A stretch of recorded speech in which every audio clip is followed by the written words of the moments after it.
Let's see if it's still in tune. We ready? All right, we're ready. All right.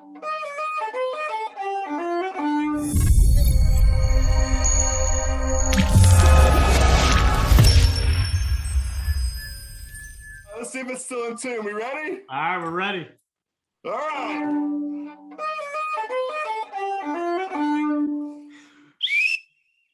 Timeout. Tyler, who are we taking the timeout with today? Thank you, Kevin. Today, everybody, we have the Ken Glazer, the chairman and CEO at Buckingham Properties. Ken Glazer, thanks for being on our show, Timeout with Leaders, where we showcase what Rochester's talent's all about. My first question to you, Ken, to just warm things up, is I've seen that you've lived at in the pinnacle of pizza in your life. So we have Chicago and New York. What is your favorite slice of pizza out there? Is it Chi-Town or New York? I'll take New York all day. I like the thin crust, but a good Chicago deep dish is phenomenal. It really is. It's just like it's a meal, so yeah you can't eat a lot of it. Yeah, we're going quantity. What's your favorite deep dish in Chicago? I used to go to a place called Nancy's, which is out by Wrigleyville, which is where I was. Yeah, that was good stuff. Right. I was an Illuminati man myself, but I think if you've lived there, you know a lot more than I do. What were you going to say, Kevin? I said the only thing I tried in Chicago was the popcorn, that they were mixing the cheese with the caramel popcorn. That's what I got behind in Chicago. But the deep dish is good, but I am a sucker for the Brooklyn style, New York style. So Ken, while we're grabbing our pizza slice in a little Manhattan joint, what music would you request to sing on karaoke? Should the three of us be just happen to be there during karaoke hour with our pizza slices? Yeah, I'm going to probably pass on that. You don't want me singing, believe me. I'll do everybody a favor. Yeah. All right, what's your go-to song in the car to get you pumped up? I'm singing to the Grateful Dead, but you don't want to hear me sound out loud because that's what I like. But hey, the Dead are great. I think that's one of the best jam bands that ever existed, right there. That's. Yep. Did you get to see them when they were in for town for Darien Lake? Because I know my brother-in-law was front and center. I did not. I was actually seeing the Eagles in Boston that weekend, on a random weekend, so I missed them. But saw the Grateful Dead a bunch, so still like them. Ken, I wanted to ask you, ever since I left you a voicemail many moons ago when I was doing some prospecting work for my last company, I've heard just so many great things about you, and kind of about your history and your past. And what ruffles your feathers? What's a guy like you get ruffled over? Because I've heard you're cool, calm, and collected, just like you are right now. You're displaying. What really grinds Ken Glazer's gears? Honestly, the thing that bothers me more than anything is a lack of response. Just the idea that you reach out and you don't hear anything. Okay, you don't want to deal with it. You don't know the answer. You don't know anything, but just say something. Just send an email back saying, hey, look, I'm not going to get to this in a week. Fine, say that. Just don't not respond as being a response, because no response is a response, and it's kind of it's an annoying one that you just don't know. And that drives me insane when that happens. So it's one of the things I've tried to do really well is at least give an answer to guys when you reached out, if I would have said no, fine, I would at least politely said thanks, but no thanks, instead of just ghosting you. So we appreciate that fact. Yeah. You look like an all-star that morning. Because it is aggravating. No. All right. That's so awesome to even hear. All right, Ken. So then we just had the National Football Championship last night. Boy, it's great to see Alabama lose. Tyler, I'm not sure what side of the fence you were on for that game, but being an SEC fan and all. But if you could only see one team play the rest of your life, what team would that be? Oh, it would be the Bills. Oh, let's go. Oh, yeah. I'm a diehard Bills guy. I'm so excited for Saturday. And, if my son and I, we go to games every year, and we were down in Tampa this year. So we started a thing, he's 14 now, that every year we go see the Bills play in a stadium outside of Buffalo.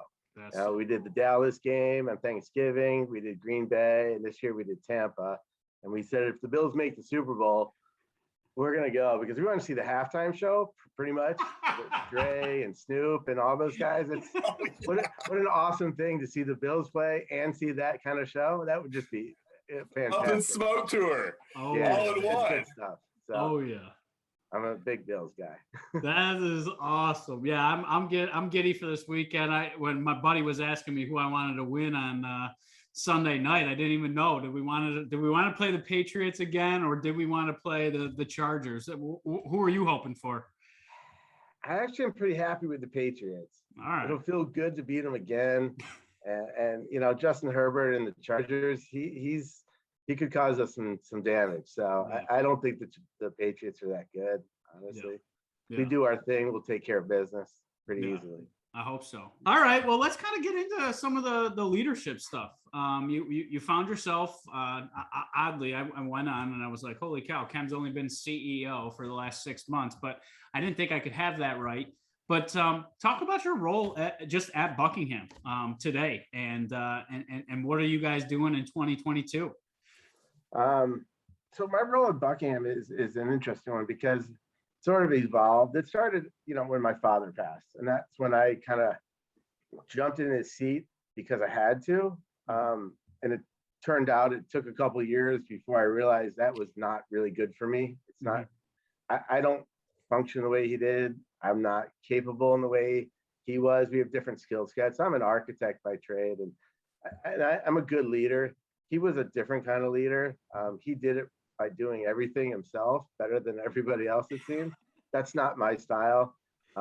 So we've kind of gone through a transition where we used to rely on him to give us answers for everything. And now take that out.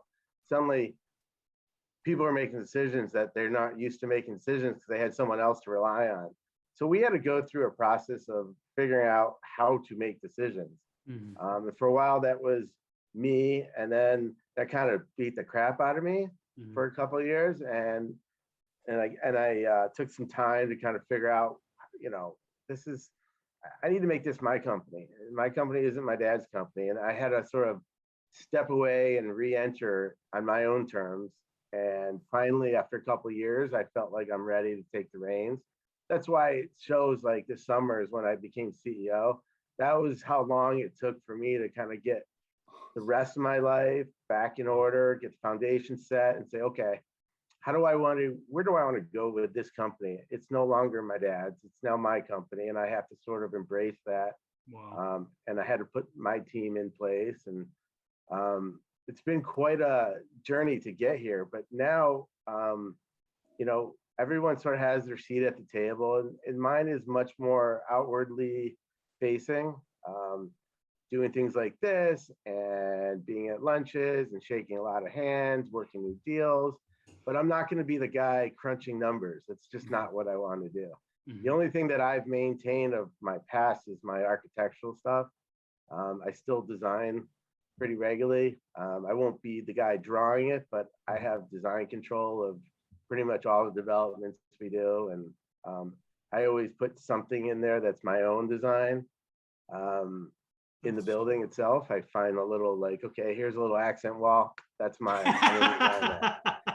So like the Butler Till, the lobby, that was mostly my doing.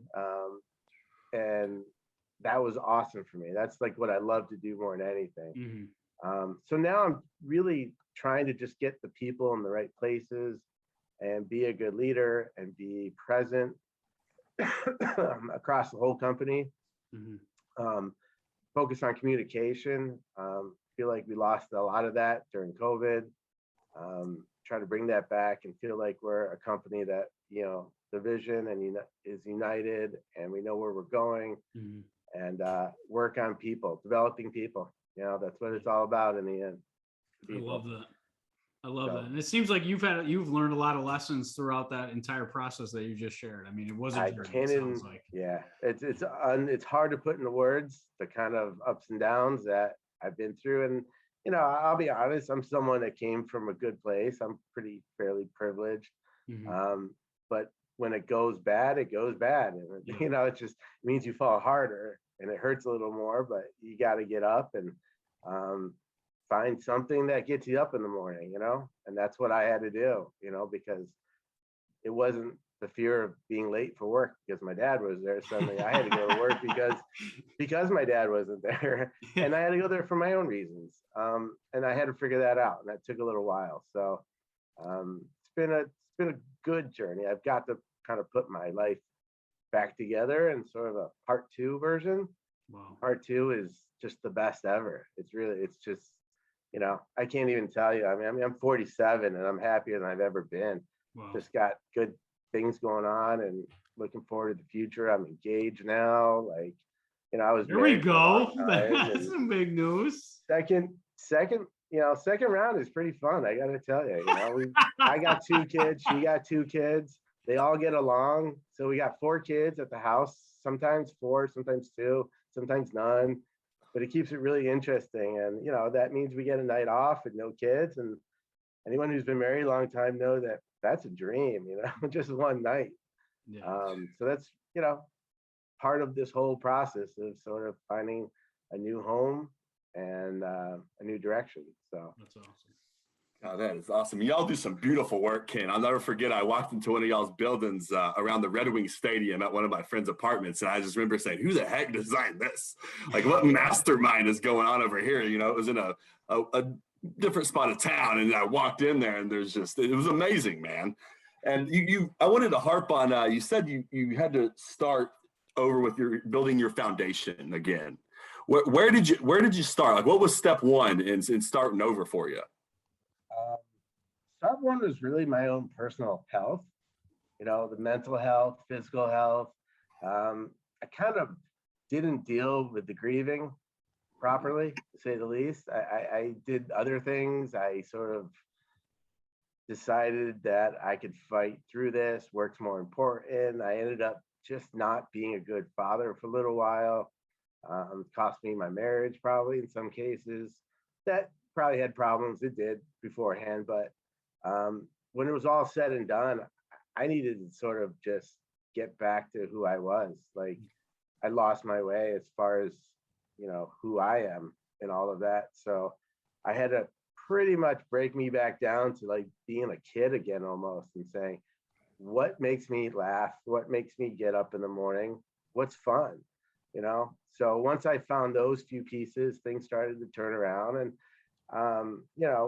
I learned that you need to be patient with these things, and just keep getting up and doing the little things. And eventually those little things are day to day. And next thing you know, you're tackling new things, and those other things that for a while you couldn't seem to do are easy. You're doing it without even thinking, and you just keep building. And it's been a slow process, but it's been a good one. So, that's the powerful to even hear from somebody like you shared. Sometimes I'm sure people don't think that you have the same problems, right? Like, to Tyler's point, I mean, asking like what grinds your gears or what keeps you up at night. Some people might be like, oh, there's not enough cash in the pillow, or something like that. But it really makes you so much more relatable to understand that we all experience loss. We all experience pain. And just to hear that your level of comfort with that and this rebirth of you as a CEO now is really exciting to hear about. So you talked about making it your own company. You talked about kind of where did you see the future headed when you're going through all this growth and you're kind of going through this journey. What have you set your eyes for the future of Buckingham Properties? Well, I think for Buckingham, we want to get back to the basics.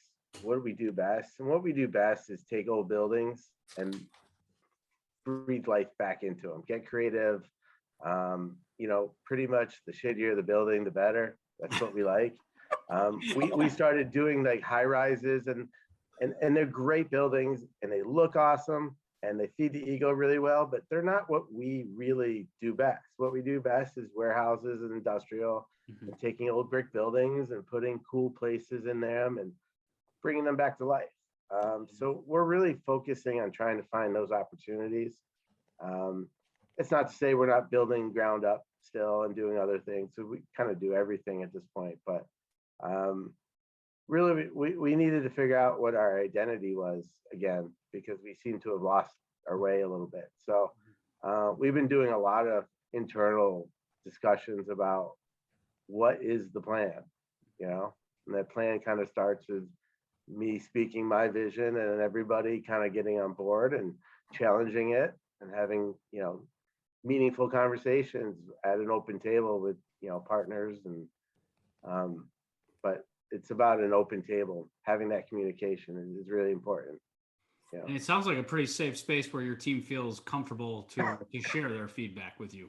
It seems like you've also created that type of awareness of, and I guess maybe a shared experience. You had some mental, physical, emotional well-being challenges yourself. How much more aware has that made you as a leader today? Like night and day. Like it's hard to imagine how, I don't want to say naive I was to sort of the realities of things that people struggle with. And everybody has people that around them that are struggling, and you just don't know.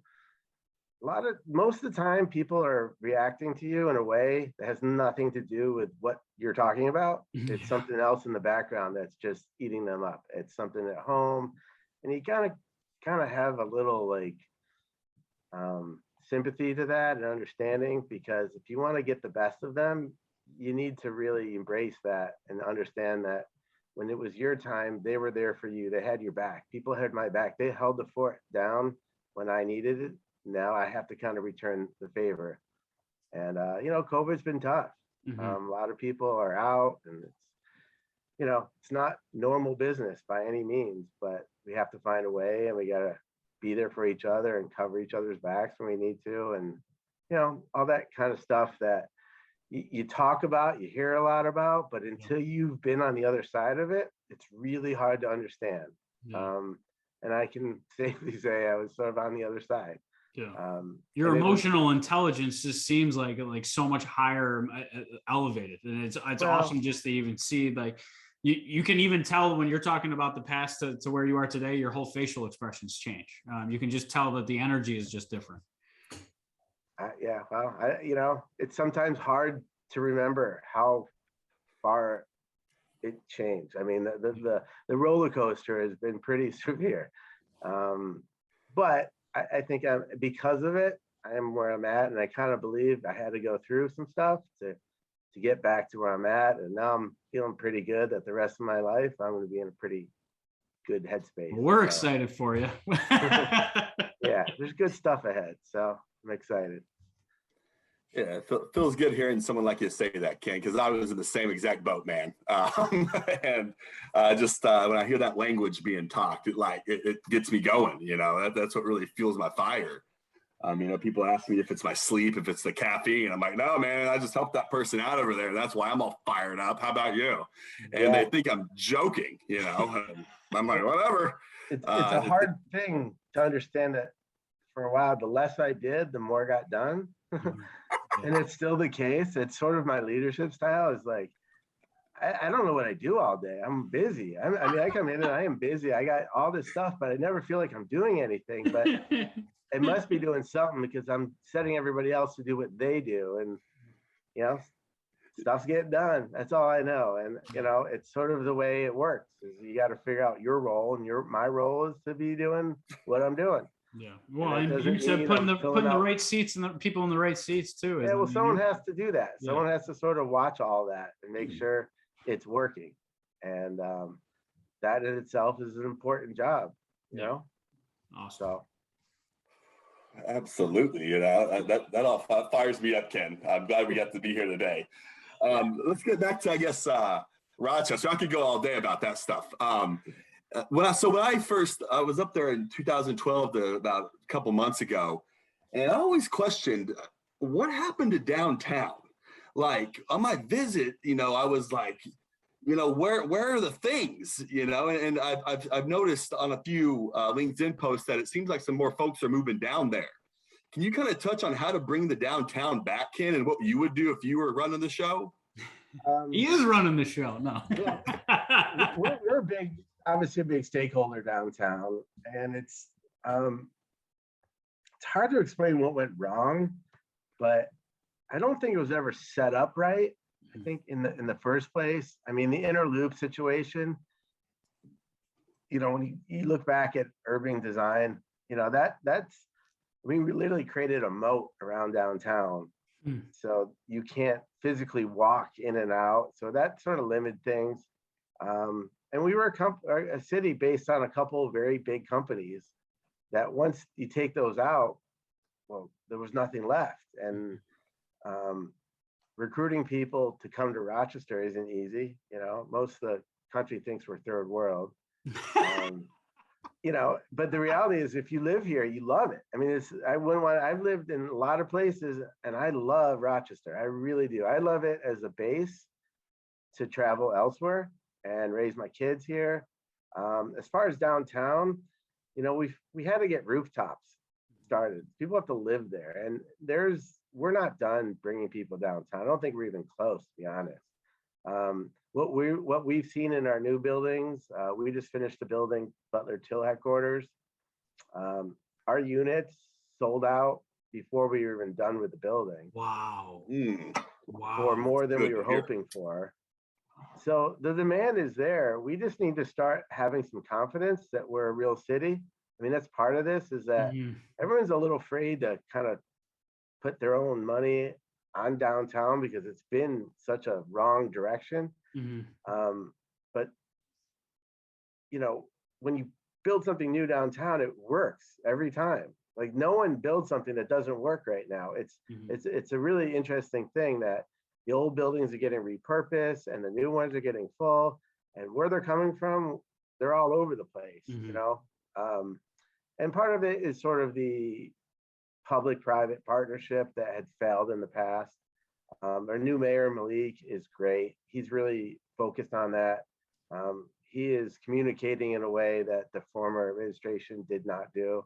So there's a lot of hope right now that we're going to be able to make some changes, and Rochester's going to continue to grow. I know I'm a cheerleader and I believe in it, but in 5-10 years, we're going to be one of those cities that said, wow, look what they did. They were like, they had nothing going on. And now this is the cool little spot, I'm excited for that day. You know what's interesting too? Do you see, Ken, I mean, that investment in the downtown that obviously you guys are making, and then we just heard another publicly traded company at Constellation Brands is planning to move to downtown, and they're doing it more for their diversity, equity, and inclusion initiatives, right? To really do what they say, and speak with more actions than words when it comes to those initiatives. Do you see that investment from other employers as they look to move downtown to really, I guess, build back that sense of community between the private and public sector, like you mentioned? Like, is that the missing link right now, is because we are disconnected with the suburbs where most of the businesses have now moved to? I think that, I mean, one of the first things is that we have to get past this safety issue. There's this feeling that it's not safe when it really is safe. I mean, social media certainly doesn't do us any favors. You don't see the good stuff. You only see the bad stuff. But bringing people downtown is a matter of, right now, why would someone want to be downtown, or would they want to be suburbs? And you have to have some things. You need the restaurants, you need to be able to sort of have some nightlife, and all those little pieces take a little while to put together. What comes first? Is it the housing or the offices? Well, in this case, we're really putting the housing in first. And the offices are following. And once we get a little momentum, it's going to really take off. And it's starting. Constellation is a fantastic, it's an amazing thing. And it shows, here's a real company in the suburbs coming downtown, and the aqueduct and all that area. It's going to be really cool. And once, companies start thinking about recruiting, especially young people, they want to be in the city. So if they want those young people, you have to make a choice. Do they want to go to the suburbs and sit in a parking lot, or be downtown where there's action and there's lunch places and there's music playing? That's what gets people downtown. So I think we're on the right path. I think you just have to, again, be patient with it. It'll keep working itself out, but I think we've far and away past our rock bottom as a city. And we're going to start really taking off. And we can tell because we're starting to get looked at from national investors that say, hey, that's a city you can buy a building pretty cheap and it's going to work. That's what happened with Sibley's, and Wind Company. Mhm. And then they did amazing things over there. So it's a good example. And then, it'll just keep filling itself up. And with the inner loop, downtown's connecting to Park Ave now and the Strong and all that good stuff. It's all just little pieces that are just moving forward. And, it looks like a different city already.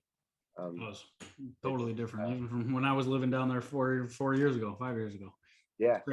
Crazy the differences. And what are you doing from a building perspective to really, I guess, kind of rebuild or build back some of these old businesses into that green category? Yeah, that's a tough one. One of the problems with Rochester is that the price of steel in Rochester is the same as the price of steel in Boston, but we get half the rent. Yeah. So it's really hard to build here. It's a disadvantage that sort of, how do you fix that? You build something that is green, and green's expensive, and who's reaping the benefits, and who's the company that sort of wants to pay for that up front? Right now, Rochester doesn't get the benefit of it. There's a lot of programs that help, but they're kind of designed for cities that can get a lot more per rent, or the values are just much bigger. So construction makes more sense. We get caught in this sort of web that we can't get out of because it's just not economical. So, the biking program in Rochester has really taken off. That's really good to see, the bike pass. And, we need to become much less vehicular oriented, which we clearly are a suburban city. Again, that's going to take a while. You just got to get more density and more people living vertically and less horizontally. That's really cool. Awesome. Just to hear from the architectural perspective, that's why I was curious. When I look at the green design and green, buildings, I kind of start with the fact that we pride ourselves to not knock down buildings, but actually reuse them. It's huge. And, just that alone doesn't get a lot of credit for being green, but that's so much more green than building a new building. I don't care how you want to spin it. And you put good windows in and you insulate it and good lighting. To me, that's very green design. And that's what we do have. We have a lot of buildings that are not being properly used and need some upgrades and come back to life. And that's how we'll get to sustainable, because we already have the good bones. That's awesome. We have some amazing buildings here, architecturally speaking. I mean, we were at one point a very wealthy city. You can see it downtown. We just need to kind of get those all going. And that to me is much more environmental than, building a building that gets LEED certification and all that good stuff. It's great, but you're still using a lot of stuff that was not there before. Yeah. So. Thank you. Yeah. Yeah, Ken, and while I was watching that football game last night, I had some notes written down for you, and this was pretty simple. What's the coolest project you've ever worked on? The coolest project, I don't know. The most interesting I can tell you was my first job ever. I was working for Robert A.M. Stern in New York City. My first job, I was in the model shop, and my first client was Donald Trump. My first so this client. is like 1998, 97, I'm sorry, 1997. And I got to go to Trump's office and listen to, Bob Stern, my boss, and Donald Trump argue about the design of a new Trump hotel in New York City. And I got to build the model. And I didn't know who he was. I always thought he was kind of funny looking with his hair, but it was in the same office that you saw in the show years later. So that's sort of like my peak of like my architectural career was Donald Trump, and it's sad to say it's downhill from there. But yeah, that was how I started. So holy cow! Do you have a favorite project, like a building that you go back into and it just brings you down memory lane from your architectural background? Donald Trump 97. Besides that hotel. I'm trying to think of what I ended up working on Celebration, Florida. You know that playing community. Mhm. I got to be one of the really low designers on that. So that was a fascinating project because they had never really done anything like that before. And to see it now, it's a phenomenal thing that they created out of nothing. So that I always sort of look at that and say, hey, you can build a whole town out of nothing. We could build a city when we have a city already, Yeah, you know? that's so And what did you learn from Bob Stern? I've saw it in a couple other interviews you've done, Ken. You mentioned him a few times. What were your key takeaways from Mr. Stern? Uh, his approach to design was historical always. He always felt like you're not going to reinvent the wheel. Just stop. It's been done. You know, you just need to know how to you need to understand how everything else has been done to sort of figure out how this project works using pieces that have worked in the past.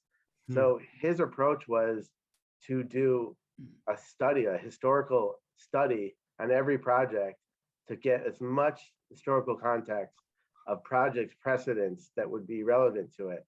And then he would have this huge, like, war room sort of images of projects that would be related. And he'd say, I like this, I like that.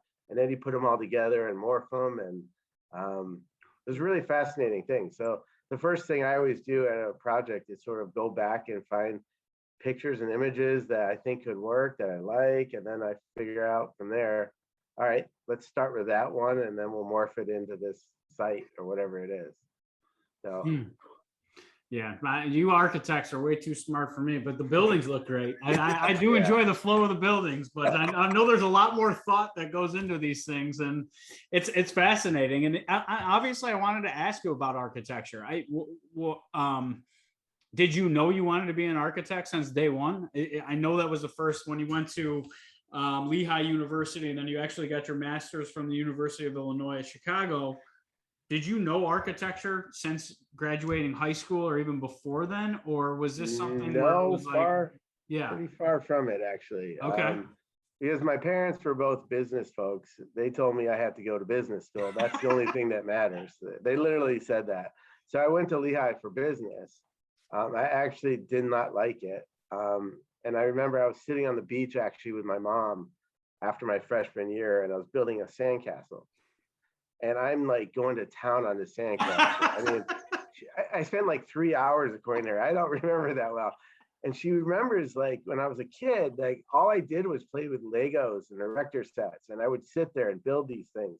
She said she would leave me in a room for hours with a box of Legos. And that's all I wanted to do.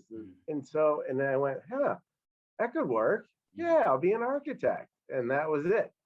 And I transferred over to the architecture school, and I kind of haven't looked back. So what didn't you like about business? Just out of curiosity. I don't know. It just wasn't me. It just never got me like excited. Widgets and micro and macro and all that stuff. I mean, it's obviously a big part of my life, and it's not that I can't do it, but I don't really. Some people just really like that kind of stuff. It took me a little while to figure out that that's just not me. I once I discovered architecture and the fact that, not everything fits in a box cleanly. And there was a whole side of my brain that I'd never used. I'd never drawn a thing, and I was horrible at it. Thank goodness they have computers, because I really can't draw or sketch very well. But once I discovered that there was this artistic side and a freedom to create, that changed everything for me.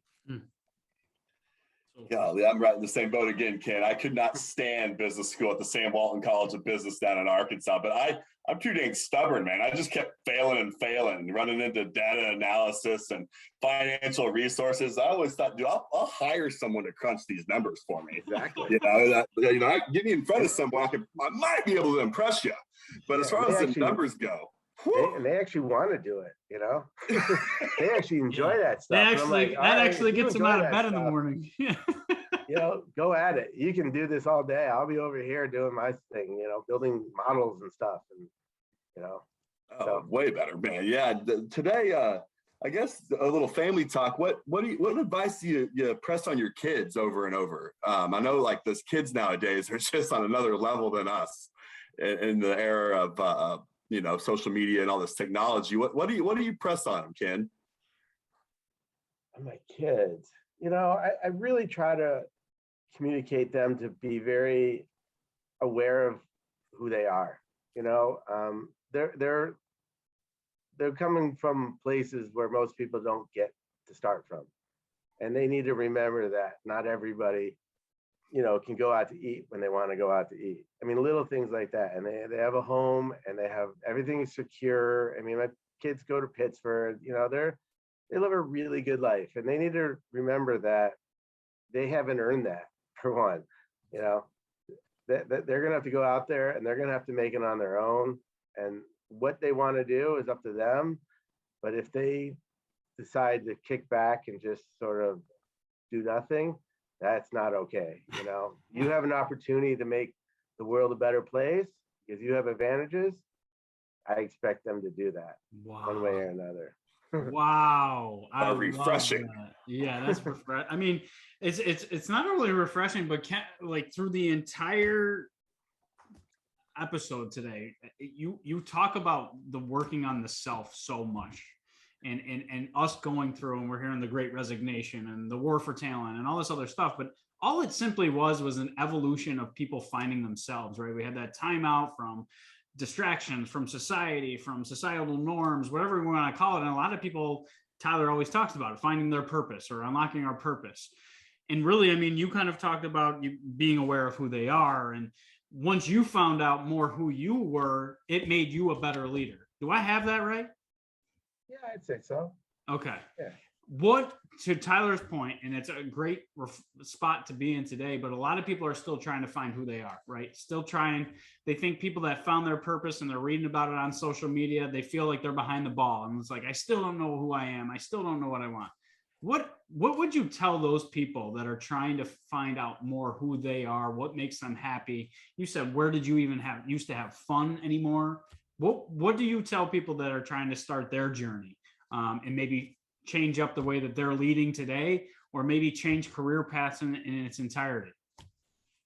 Yeah, that's a really tough question. I think, I can only relate back to my experience, and what really freed me up was finally the understanding that I was really doing a lot of the things I was doing to get approval from like my dad, and once I freed myself of that, I went, okay, now my dad's not here. So that's a big pressure that I didn't even realize was driving a big part of my life. My whole direction was always trying to get, that pat on the back, and that's pretty normal. And it's pretty common that people don't even realize that they're doing it until they kind of don't have to do it. And then for me, that was a freedom that like once I got there, it was like this big weight off my shoulder. Went, okay, so who am I now if I'm not showing up to work to make sure my dad doesn't yell at me, or because I want to be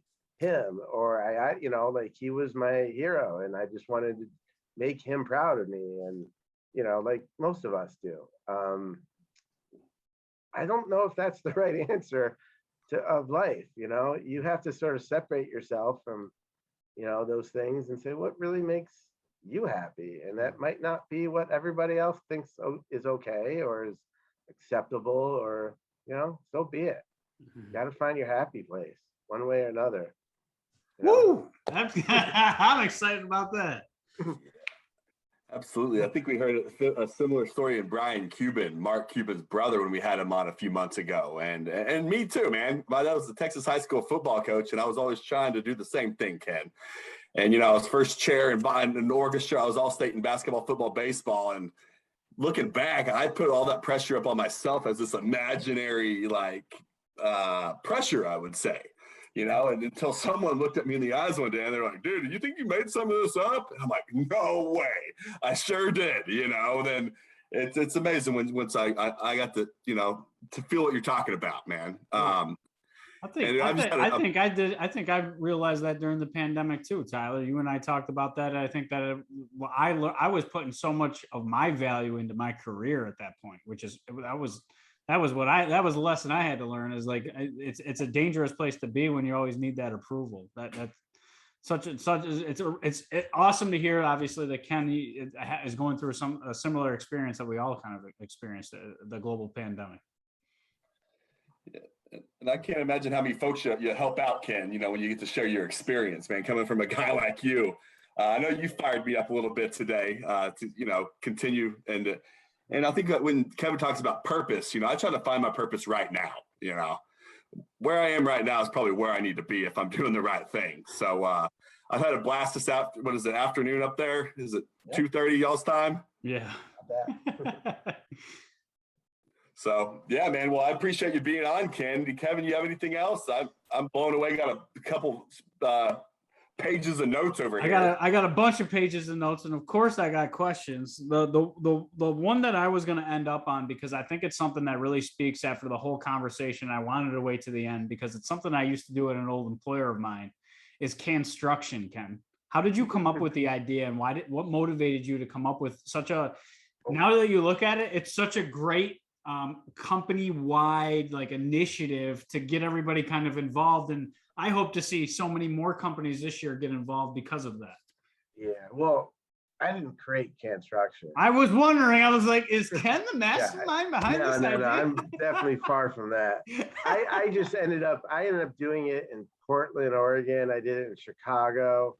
I did it in Boston. They were already set up there. And then when I moved back to Rochester, I started constructing Rochester. And it was sort of my dad's way of saying, you need to meet people. You need to do something charitable. I want you to do a charitable thing, and you need to get around town and shake as many hands as you can. And that was my architecture. That's sort of what it is. And I had done it before, and it seemed like, and I've met so many great people through it. And the structures are so creative and amazing. And there's schools and there's professionals, and it's for a great cause. So I'm always blown away by what people create out of those cans. So still probably my favorite thing every year is that event. So, I can imagine now, knowing the architecture side of you, and then I was on seeing the images. I don't even know how people started that design I saw one that was a Connect 4 image. I was like, how the heck did they come up with that idea? Well, it's architects and engineers, and it's a process, and you shop for cans, for color, for size, and you got to figure out how it stands up. And there's, it's not a little kid thing. It's actually, it takes some ingenuity to it. Yeah. And I share your infatuation with Legos. My mom could totally set me up in a room with a box of Legos and know Kevin was A-okay for about 10 hours. Ken, this has been a real treat for me, for Tyler, for just having a real conversation with such a leader like yourself. And you called out the elephant in the room, obviously, with your experience that you've had in your life and how that really has made you a leader. And it seems like a leader that everybody else is getting behind. And you mentioned that they had to have your back and you had to have that trust. But now the sky's the limit, it seems, for Buckingham. That beautiful Butler Till building, that was such an incredible project. I'm always glued to see what you guys are working on next. But thank you so much for being a guest on our show and being one of those special local leaders. I know Buckingham is a great place to work. I have several friends that work there, and they speak just so highly of your leadership and what you guys are all about. Right. Well, thank you. It's been nice, actually. I haven't spoken that way in a while. It feels good, Well, I'm glad you did, because I think there's a lot of people that this story is going to resonate with. And I think that we can all take something away and become that 1% better tomorrow. So thank you. All right. Thanks, guys.